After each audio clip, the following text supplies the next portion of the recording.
Hello everyone, আসসালামু আলাইকুম। সবাই কেমন আছেন? আলহামদুলিল্লাহ, আমি ভালো আছি। সাদা নাকি শান্তির প্রতীক, তাই না? সবাই তো বলে।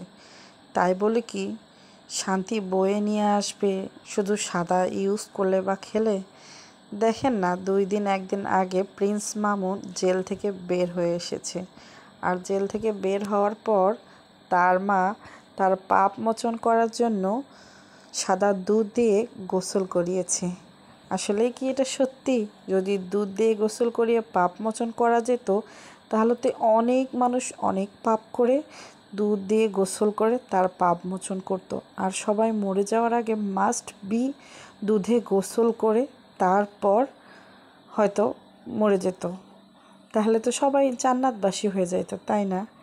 আসলে মাছ দিয়ে কখনো শাক ঢাকা যায় না, ঠিক তেমনি পাপ কখনো ঢেকে রাখা যায় না। পাপ অবশ্যই বেরিয়ে আসবে। এবং 7 দিন চোরের 1 দিন মার, গ্রামের ভাষায় একটা কথা আছে, সেই কথাটাই হইল। তবে প্রিন্স মামুন একটু স্বস্তির বিষয় হলো, শান্তির বিষয় হলো, তার যে এলোমেলো চুল আর কালারিং চুলগুলো ছিল সেগুলো কেটে দিয়েছে।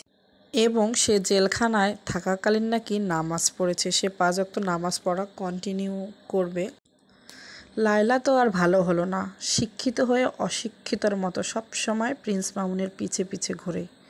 দেখা যাক ফেসবুক কতদিন স্বস্তি আর শান্তিতে থাকে প্রিন্স মামুন আর লায়লাকে ছাড়া, এই অপেক্ষায় রইলাম।